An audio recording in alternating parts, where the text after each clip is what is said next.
দর্শক, ঢাকা 24 সংবাদে আপনাদের স্বাগতম। সঙ্গে আছি আমি আরিফুল ইসলাম। শুরুতেই সংবাদ শিরোনাম। নরসিংদীতে শিলমান্দি ইউনিয়ন যুব সম্মেলন 2025 অনুষ্ঠিত। এখন বিস্তারিত। আদর্শবান যুবকরা জাগলেই বাংলাদেশ জাগবে, এই প্রতিপাদ্যকে সামনে রেখে নরসিংদীতে ইউনিয়ন যুব সম্মেলন 2025 অনুষ্ঠিত হয়েছে।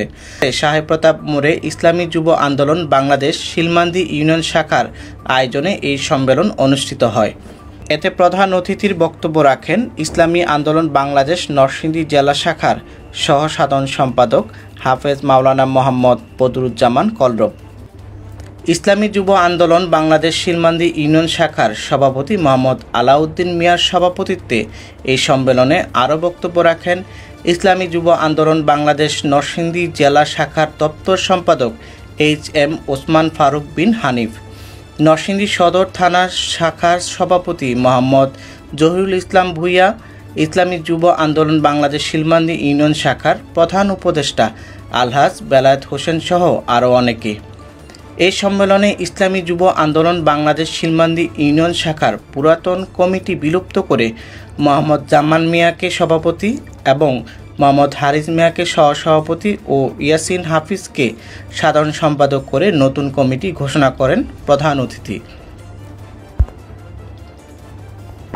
আল্লাহর কসম খেয়ে বলতে পারি যুব আন্দোলনের একটা নেতৃবর্গকে তুমি পাইবা না যে মদ সেবন করে, গাঁজা সেবন করে, ইয়াবা সেবন করে। আমরা তো দেখেছি যুব আন্দোলনের নেতৃবৃন্দরা আল্লাহর রহমতে 5 ওয়াক্ত নামাজ পড়ে, মাথায় পাগড়ি পরে, শেষ রাত্রে আল্লাহর কাছে তাহাজ্জুদের জন্য প্রস্তুতি নিয়ে আল্লাহর কাছে কপাল লাগা চেষ্টা করে। আল্লাহ গোটা শান্তি বর্জিত করো, আল্লাহ দেশকে তুমি শান্তির বার্তা বানায় দাও। কথা বলেন ঠিক না বেটা? সেই দলের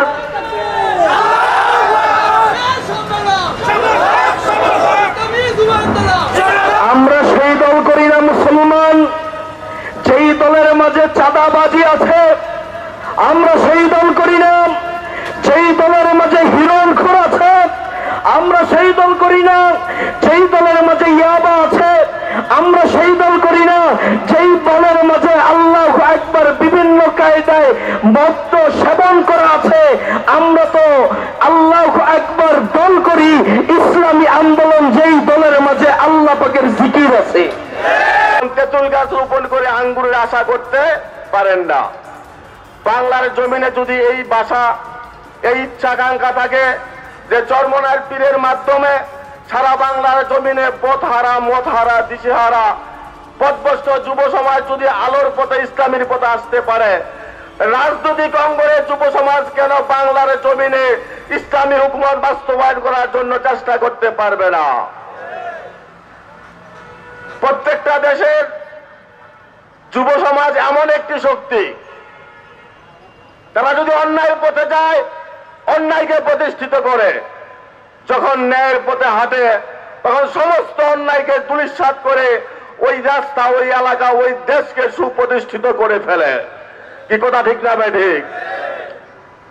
5ই আগস্টের আন্দোলনের রূপকার যুবক, 5ই আগস্টের বাংলাদেশের ফ্যাসিস্ট সরকারের কে দেশ থেকে উৎখাত করার পিছনে একমাত্র যুবকদেরই ভূমিকা। ছাত্র সমাজ, যুব সমাজ তাদের আদর্শে মাপকাঠি প্রত্যেকটা রাষ্ট্রকে আদর্শবান করে ফেলে।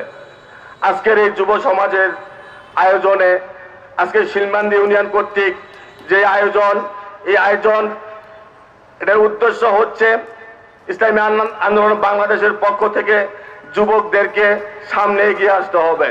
দেশকে শাসন করেছিল যেই 3টি স্লোগানের মাধ্যমে সাম্য, মানবিক মর্যাদা, ন্যায় বিচার প্রতিষ্ঠা।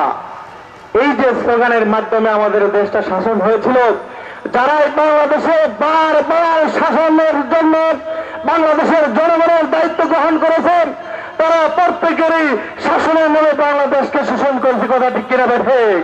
তারা প্রত্যেকেই জনগণের ইজ্জত, জনগণের মাল, অর্থ সম্পদ পাচার করেছে। কথা ঠিক কিনা ঠিক? তারা জনগণের কাছে প্রতিশ্রুতি দিয়েছিল জনগণকে শান্তি ফিরিয়ে দিবে, কিন্তু কেউ শান্তি ফিরিয়ে দিতে পারে নাই। তার একমাত্র কারণ হলো তারা শান্তি আনার জন্য যে পন্থা অবলম্বন করেছে সেটা হলো মানব রচিত পন্থা। যে পন্থার মাধ্যমে কিয়ামত পর্যন্ত যদি চেষ্টা করা হয় শান্তি খুঁজে পাওয়া যাবে না। এই জন্য মাদার গাছ লাগে কখনো আমের আশা করা যায় না। এই জন্য আল্লাহর জমিনে আল্লাহর দিন যতদিন পর্যন্ত বাস্তবায়ন না হবে শান্তি ততদিন পর্যন্ত আমরা ফিরে পাবো না। এই জন্য আমরা 24শে জুলাই অভ্যুত্থানের মাধ্যমে বাংলাদেশটা আমরা ফ্যাসিস্ট মুক্ত করেছি। এই জন্য আমাদের প্রত্যেকের দরকার সব মার্কা দেখা শেষ, এক ইসলামের বাংলাদেশ। এই স্লোগানের ভিত্তিতে আমরা দেখেছি অনেকবার আওয়ামী লীগের শাসন, আমরা বিএনপির শাসন দেখেছি, আমরা এবার ইসলামের শাসন দেখতে চাই। কথা ঠিক কিনা ঠিক? আমরা কারাইকলকে এই সামনে পরবর্তী